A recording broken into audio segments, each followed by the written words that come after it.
వి gold trusted gold buyers మీరు తాకట్టు పెట్టిన బంగారాన్ని విడిపించి ఈ రోజు ఉన్న మార్కెట్ ధరకు కొనబడును.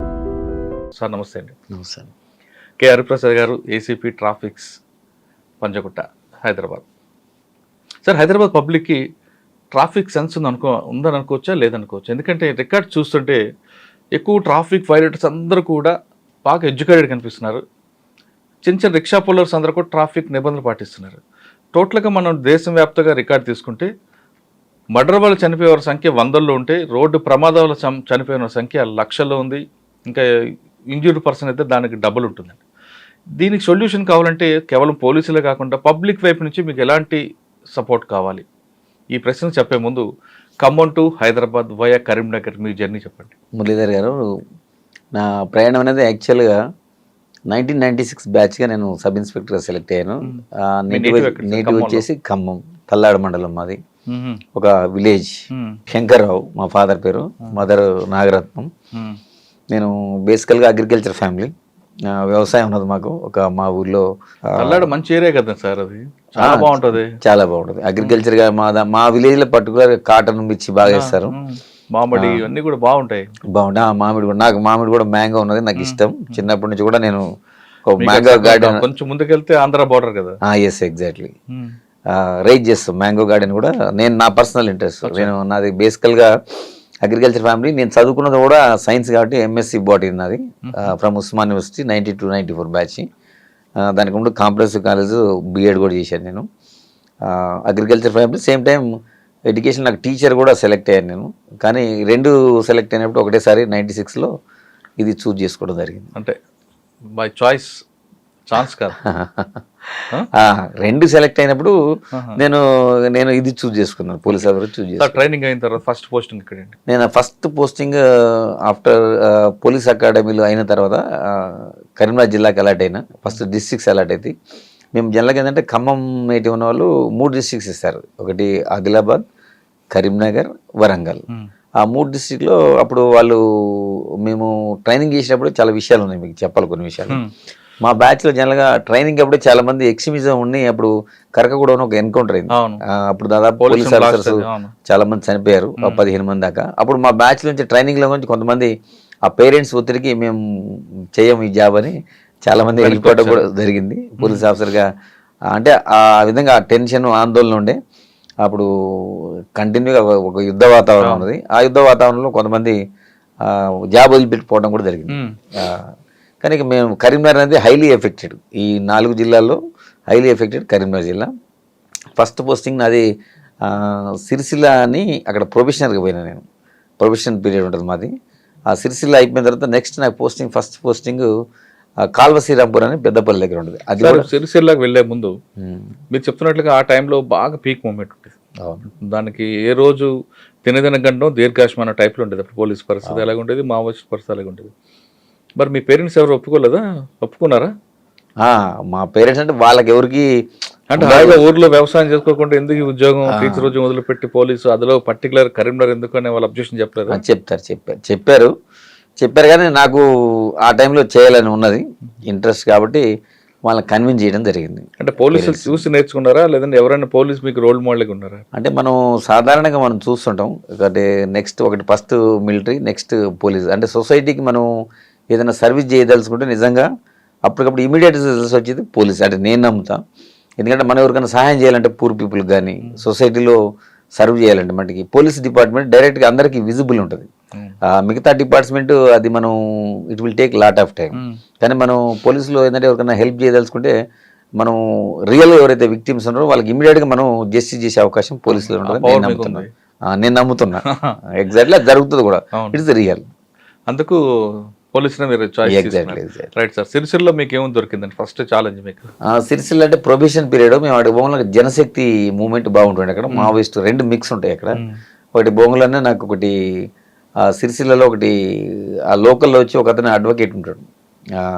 ఆయన్ని వచ్చి ఒక జనశక్తి మిలిటెంట్ వచ్చి లోకల్లో ఫైర్ చేసిపోయాడు, చేతిపోతే అతను హాస్పిటల్ షిఫ్ట్ చేసేది, చనిపోవడం జరిగింది. అంటే మేము కూడా మూవ్మెంట్ ఏంటంటే అప్పుడు మేము వెపన్ కంపల్సరీ క్యారీ చేయాల్సిందే. తర్వాత మేము ఎప్పుడు కూడా 24 hours అలర్ట్గా ఉండాలి. ఈవెన్ దో మనం బయట రోడ్డు మీద వెళ్ళేటప్పుడు కూడా మనం అందరిని కూడా అబ్జర్వేషన్ ప్రాపర్గా ఉండాలి.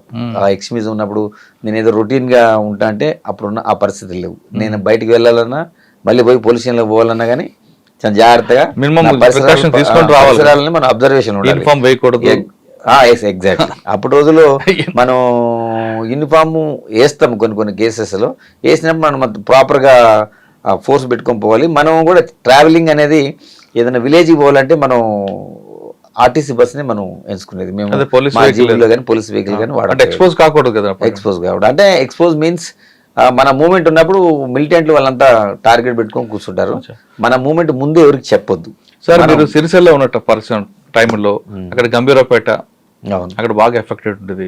తర్వాత మాచారెడ్డి ఈ ప్రాంతాల్లో ఇబ్బందులు వచ్చాయి ఎప్పుడైనా? ఉంటాయి, తప్పకుండా ఉంటాయి. మీరు అన్నట్టు గంభీరావుపేట, అక్కడ ముస్తాబాద్, ఎల్లారెడ్డిపేట, దాని తర్వాత నెక్స్ట్ మనం మాచారెడ్డి బోర్డర్, నిజామాబాద్ జిల్లా బోర్డర్, ఆ ఫారెస్ట్ ఏరియాలో కంటిన్యూగా మూమెంట్ ఉంటే జనశక్తి ఉంటుండే వాళ్ళు ఎక్స్ట్రాక్షన్ చేస్తుండే ప్రజల నుంచి పైసలు. ఎవరైతే ఉన్నారో కాంట్రాక్టర్స్ కానీ వాళ్ళు కానీ వీళ్ళు కానీ కొంచెం అది లంపెన్ గ్యాంగ్ ఉంటుండే, ఇది జనశక్తి, ఆ రణధీర్ అని అప్పుడు ఉంటుండే ఆ ఏరియాలో. అప్పుడు మేము చాలా మట్టుకి అవి మనం అంటే అప్పుడు మా ఎస్పీ ఫస్ట్ నేను పోయినప్పుడు ఉమేష్ చంద్ర గారు ఉన్నారు కరీంనగర్. అప్పుడు ఉమేష్ చంద్ర గారు ఉన్నారు. సార్ ఆయన దగ్గర ఏం నేర్చుకున్నారండి? ఆఫీసర్ కదా. అవును, చాలా సిన్సియర్. చాలా అప్పుడు అంటే ప్రజలు ఎవరైతే పొలిటీషియన్స్ కానీ ఎవరు కానీ అప్పుడు సాధారణంగా వాళ్ళు పాపం వాళ్ళ కాన్సెన్స్కి పోయే పరిస్థితి, ప్రజలను కలుసుకోవాలన్నా కానీ చాలా కష్టం ఉండండి. పోలీస్ పర్మిషన్ తోటే పోదాడు. పోలీస్ పర్మిషన్ అంటే ఆ విధంగా కాదు, ఆ పోలీసుని అడిగి ఆ ఏరియాలో మూవ్మెంట్ ఉందా లేదా, పోలీసులు అప్పుడు వాళ్ళకి సలహా ఇస్తే ఆ సలహా ప్రకారం వాళ్ళు ఆ గ్రామానికి పోవడం, అది కూడా వెరీ రేర్గా పోయేది గ్రామానికి. ఎందుకంటే అప్పుడు అటాక్ అయ్యేది, పొలిటీషియన్స్ మీద బాగా ఒత్తిడి ఉండేది, వాళ్ళు స్వేచ్ఛగా పోయి ప్రజలు కలిసే పరిస్థితి లేకుండా. సార్ దగ్గర ఏం నేర్చుకున్నారంటే ఫస్ట్ ఎస్పీ మీకు ఆయనే కదా? అవునవును, అతను చాలా టైగర్ ఆయన. Yes, exactly. అతను మా ఎస్పీ గారు అందరూ కూడా మేము కొత్తలో పోయినప్పుడు అందరూ బ్రీఫింగ్ ఇచ్చారు, చాలా మంచిగా ఇంటరాక్ట్ అయ్యారు, అందరూ కూడా చాలా చాలా మంచిగా అడ్వైజెస్ చేశారు. ఎందుకంటే ఇక్కడ ఈ జిల్లాలో మనం చేయాలంటే ఉద్యోగం ప్రజలతో సత్సంబంధాలు ఏర్పరచుకోవాలి మనం. ఎందుకంటే ప్రజలతో మనం రిలేషన్ వాళ్ళతో ప్రజలతో మంచిగా ఉన్నప్పుడు ప్రజలు వాళ్ళు మనల్ని ఓన్ చేసుకుంటారు. ఏంటంటే ఇప్పుడు వాళ్ళ కింద ఎక్స్ట్రీమిస్ట్ ఏంటంటే కొంత వాళ్ళు సహాయం చేసినట్టు చేసి ప్రజలకి అందులో లంపెన్ ఉండేది, ఎక్స్ట్రాక్షన్ చేసేది, అవి చేసేది. మనం అట్లా ఉండొద్దు, ప్రజలకి మనం ఎప్పుడు హెల్ప్ఫుల్గా ఉంటే ప్రజలు మనకి ఇన్ఫర్మేషన్ ఇస్తారు. ప్రజలతో మమేకం కావాలి, ప్రజలకు మనం సహాయం చేయాలి. ఏదైతే మన డ్యూటీ ఉన్నాయో విధులు ఉన్నాయో ఎవరిని కూడా ప్రజల్ని ఇబ్బంది పెట్టకుండా చేస్తే మనం ఆటోమేటిక్గా మనం ఆ ఎక్స్ట్రీమిజంని ఎరాడికేట్ చేసే అవకాశం ఉంటుందని మాకు సలహా ఇవ్వడం జరిగింది ఉమేష్ చంద్ర గారు. సార్ సిరిసిల్ల నుండి సిరిసిల్ల మీకు ఎవరు సీఏ ఎవరండి అప్పుడు? సిరిసిల్ల అప్పుడు నాకు ఫస్ట్ నేను రామయ్య గారు అని ఉంటుండే, తర్వాత నాగేశ్వరరావు అని ఉంటుండే, ఇద్దరు ఉంటుండే. అప్పుడు వేములవాడ సిరిసిల్ల ఒక సబ్ డివిజన్ అది. వాళ్ళిద్దరు కూడా ఇప్పుడు ప్రజెంట్ లేరు, రిటైర్ అయిపోయారు. సిరిసిల్ల తర్వాత అండి? సిరిసిల్ల తర్వాత నేను కాల్వ శ్రీరాంపూర్ అని పెద్దపల్లి దగ్గర first, it is my first posting. Nalin Prabhat గారు ఎస్పీగా ఉన్నారు, నేను అక్కడ ఫస్ట్ పోస్టింగ్. అక్కడ ఏం ఛాలెంజ్ వచ్చిందంటే మీకు? అక్కడ మెయిన్ ఏంటంటే మనకి ఎక్స్ట్రీమిజం బాగా హైలీ ఎఫెక్టెడ్. సికాసా మూవ్మెంట్ ఉంది కదా? ఉన్నది. సింగరేణికి సంబంధించింది, ఎందుకంటే అది బార్డర్ పెద్దపల్లి కాబట్టి మనకి అవన్నీ మంతని, కాటారం, ఆ ఫారెస్ట్ రూట్స్ అంతా కాళేశ్వరం అంతా దాని కింద ఉండేది కదా. ఎగ్జాక్ట్లీ. మనకి అంత సింగరేణి అంతా బొగ్గలు అందులో పనిచేసేవాళ్ళు. తర్వాత మేమేంటంటే మా ఎస్పీ గారు అప్పుడు నలిన్ ప్రభాత్ సార్ అని ఆయన కూడా ఏంటంటే మెడికల్ క్యాంప్స్ కండక్ట్ చేసేది. నేను ఉన్నప్పుడు చాలా పెద్ద క్యాంపు, మెడికల్ క్యాంపు కండక్ట్ చేయించారు. అంటే మారుమూల అది గ్రామం కాబట్టి అది పేరుకి మండల హెడ్ క్వార్టర్ అది కాల్వ శ్రీరాంపూర్. అప్పుడు నేను ఫస్ట్ SHO నేను. అప్పుడు ఉన్నప్పుడు ఏం చేసినా వాడికి ప్రజలకు దగ్గర కావాలంటే మనం ప్రజలకు ఒక మంచి పనులు చేయాలి. అంటే పోలీసుకి ఇమేజ్ పెంచుకోవాలి ఫస్ట్ ప్రజల్లో. ఎందుకు నక్సలిజం వద్దు, ఎందుకు మనకి ప్రభుత్వ పాలన అంటే వాళ్ళు ప్రభుత్వాన్ని పాలన చేయనిపోయేటోళ్ళు. ఎందుకంటే వాళ్ళే వచ్చి ఫారెస్ట్ విలేజ్లోకి వచ్చి ఆక్యుపై చేసి అక్కడున్న ఎవరైనా పొలిటీషియన్ వాళ్ళని చంపేయటం, తర్వాత పాలన అనేది లేదు. అంటే వాళ్ళు ఆధీనంలో తెచ్చుకొని ప్రయత్నం చేసేది. అది మనం ఓవర్కమ్ చేయాలంటే మనం ప్రజల్లో మంచి పేరు తెచ్చుకుంటే మెడికల్ క్యాంపు చాలా పెద్ద క్యాంప్ పెట్టినాం అక్కడ, బిగ్ క్యాంప్. ఎందుకంటే అప్పుడు రోజుల్లో అంత అవేర్నెస్ లేదు, రకరకాల డిసీజ్ ఉంటాయి ప్రజలకి. అంటే హాస్పిటల్ పోయే పరిస్థితి ఉండదు, పూర్నెస్ ఉన్నది, అంటే ఫారెస్ట్ ఉన్నది. అట్లాంటి సమయంలో మనం మెడిసిన్స్ కానీ అదేవిధంగా డాక్టర్స్ కానీ అంటే యాక్చువల్ కరీంనగర్ హెడ్ క్వార్టర్ నుంచి దాదాపు ఒక 30-40 డాక్టర్స్ పెట్టేసి మా ఎస్పీ, ఇన్స్పెక్టర్, ఏసీ, మా DSP ర్యాంక్ ఆఫీసరు, వీళ్ళంతా మా DIG ర్యాంక్ ఆఫీసరు, వీళ్ళందరూ వచ్చి మనం ఒక పెద్ద క్యాంపు అరేంజ్ చేయడం జరిగింది. దానివల్ల ప్రజల్లో ఏంటంటే పోలీసు మీద ఒక మంచి ఒపీనియన్ వచ్చింది. సార్ మీరు ఖమ్మం జిల్లా తల్లాడ మంచి వ్యవసాయం కుటుంబం చుట్టూ బాగుంటుంది. అక్కడ నుండి మీరు సిరిసిల్ల నుంచి అటు వెళ్ళారు.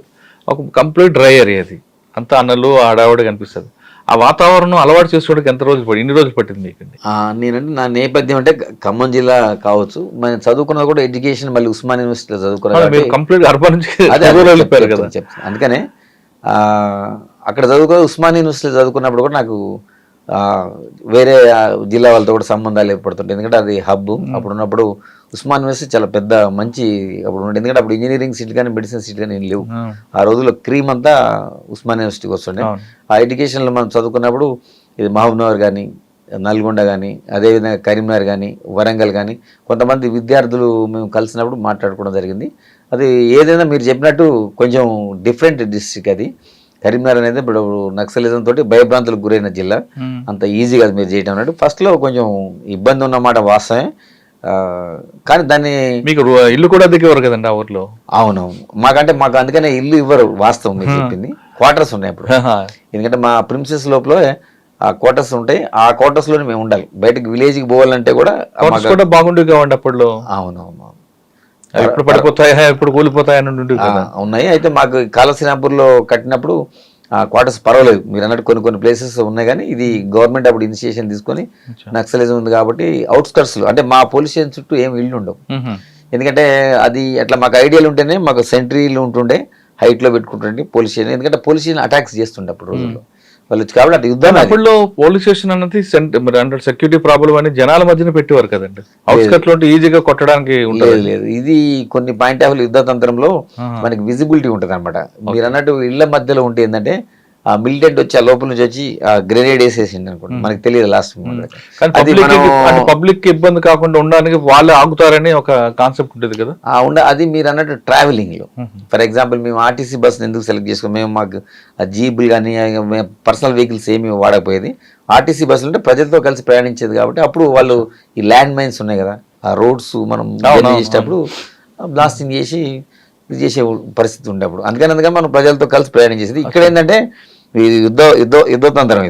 ఇది యుద్ధతంత్రం. ఇప్పుడు రోజుల్లో ఎవరికి అవగాహన లేదు ఇప్పుడు వచ్చిన పోలీస్ ఆఫీసర్స్కి. అప్పుడు రోజుల్లో ఏంటంటే మన పోలీస్ స్టేషన్ అవుట్స్కట్స్లో ఉంటే ఏంటంటే మనకు అడ్వాంటేజ్గా ఉంటుంది. మన చుట్టూ ఉన్న ప్రిమిసెస్ని అంటే వాళ్ళ మూవ్మెంట్ ఎవరు కనిపించినా కానీ ఫైర్ చేస్తారు. అదివరకు మనం ఎవరు వచ్చినా కానీ చెప్పి రావాలి, అక్కడ వాళ్ళు ఆగాల్సిందే. మా సెంట్రీ పైన ఉంటాడు, హైట్లో ఒక అతను ఉంటాడు, కింద ఉంటాడు, ఫ్రంట్ సెంట్రీ అంటారు, రూఫ్ టాప్ ఉంటుంది, ఆ బ్యాక్ సెంట్రీ ఏంటి, లెఫ్ట్ రైట్ సెంట్రీస్ ఉంటాడు. అంటే వాళ్ళు రెడీ పెట్టుకొని ఉంటారు వెపన్స్. వాళ్ళకి ఏదన్నా ఇష్యూ ఉందంటే అక్కడికి వచ్చిందంటే ఆటోమేటిక్గా వాళ్ళు ఆపాల్సింది. ఈవెన్ మా పై ఆఫీసర్స్ ఎస్పీ వచ్చినా కానీ ఆ వెహికల్లో కూడా వాళ్ళు ఎవరైనా ఎస్పీ అనుకొని చెప్పొచ్చి మనం అటాక్ చేసే అవకాశం ఉంది. ఎస్పీ గారు వచ్చినా కానీ అక్కడ దూరం ఉండే వాళ్ళు సోర్స్ అని చెప్పి వాళ్ళు మన లైటింగ్ వేసిన తర్వాత కన్ఫర్మ్ అయిన తర్వాత మా పోలీసులకు అలా చేసేది. ఆ లెవెల్ ఉండి ఆ విధంగా జరిగింది క్రైమ్ అయినప్పుడు. పోలీసుల పేరు మీద దాడులు చేసేవారు. ఉన్నాయి కదా. ఇప్పుడు మన అక్కడ కాటారం పిఎస్ ఉన్నది, దాని మీద అటాక్ చేశారు. మీరు అన్నట్టు ఇళ్ళ దగ్గర ఉన్నది. నేను ఉన్న టైంలో కాటారం పిఎస్ మీద అటాక్ చేశారు. కాకపోతే మా వాళ్ళు అప్పుడు తిప్పి కొట్టారు.